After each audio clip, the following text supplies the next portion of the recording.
Hi, my name is Cecil Kim. Hi, I'm Yui Tanabe. My name is Charlie. I'm Liz Ellis, and with Charlie, I co-wrote Sky to Two Embers.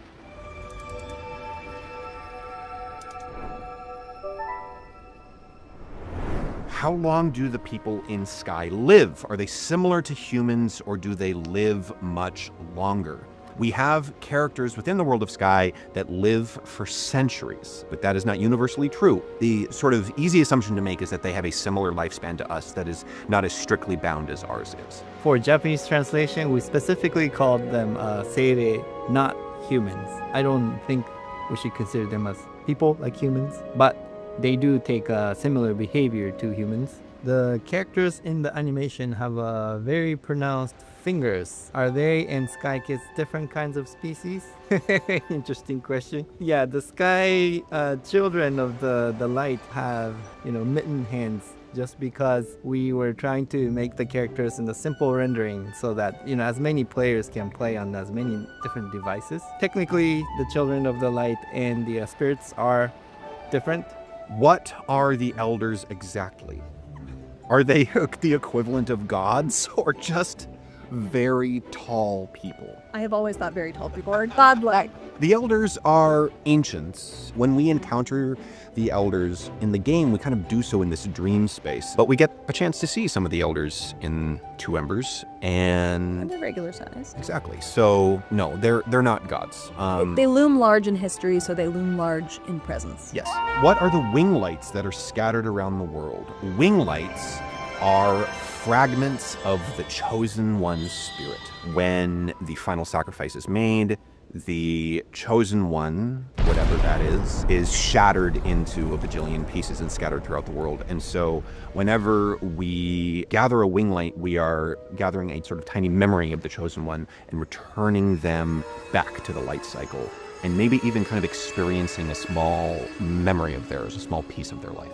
The spirit memories around the world that we relive, are they the last memories the spirits had before they died, or are they just important memories from the spirit's life and not necessarily their last? That would make for a very depressing game if the only memories that we could experience were the last thing that these people remembered before they passed. What's that? Oh no! It's more the important memories, the things that kind of are at the core of who they are. Why don't they have capes like us? Why can't they fly? This question is asking about the characters in the Two Embers as opposed to the Sky Kids in Sky Children of the Light. I mean, this is very interesting because this is why I wanted to make animation to explain the capes. The whole story of this animation is it takes place in the world before the game's world. The world, don't tell too much on that. Can Sky Kids eat? Hey, That's a good question. as you can see in our tea tables, there are things, the light balls that Sky Kids are putting into their mouth. They can drink tea, I don't know, probably consume fruit in some kind of strange, unknown, magical way. I don't know. What do you think? Ancients and Sky Kids are fundamentally nourished by light. There you go. What are the Sky Kids made out of? Is it like wax? I don't know, it's probably organic flesh, just wearing a clay mask. Fundamentally, they're made of light, and wax is a manifestation of light, right? But they're light that's been kind of made physical, made sapient. We know what the answer is, but we can't share it with you.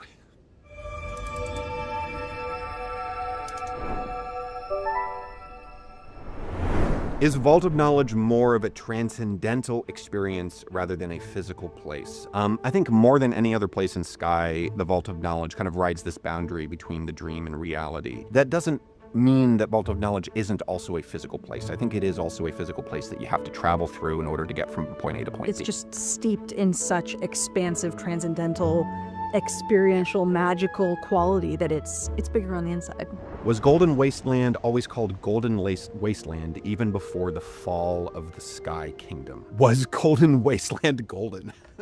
So all of these names are names that we use to refer to these places, right? This culture didn't have a spoken language, and so they didn't refer to these regions by these names. If they had, though, I think the answer is no. I think that the term Golden Wasteland would have been a word that was applied to this place after it became a wasteland. The ship by the coast of the city was already in ruins by the time of animation.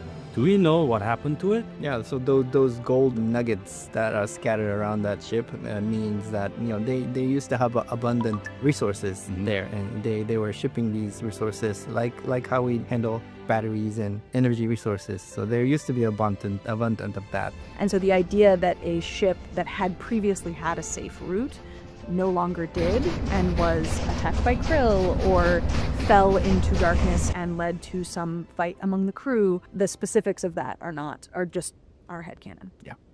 How did krills come to life? According to sketches in the Sky art book, the manta can become a krill, but can a krill become a manta? This is a question that we have left intentionally ambiguous. I think manta can become a krill, but I don't think krill can become a manta. I think it's...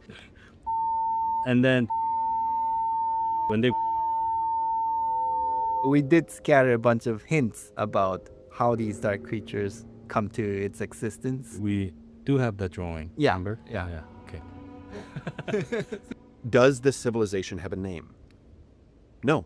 The realms of sky represent the phases of life. Guess that means the sky realms are conceptually separate. In the animation, we can see the city is geographically connected to the Vault of Knowledge and then Eden and the floating castle. How do these two ideas coexist? The game is much more a poetic exploration of this history, and the series is a little bit more grounded and literal and linear. And when you move through the realms of sky in the game, you're also kind of moving through the time periods in which you're observing them. So you get to see some spaces a little earlier than you do in the game, and some spaces a little later than you do in the game, because you see them actually change in real time. I also want to just read the second part, which is how are the other realms doing in part 1, the Dusk Enders timeline? Badly. Not great. Why is Eye of Eden called by that name? Who is Eden?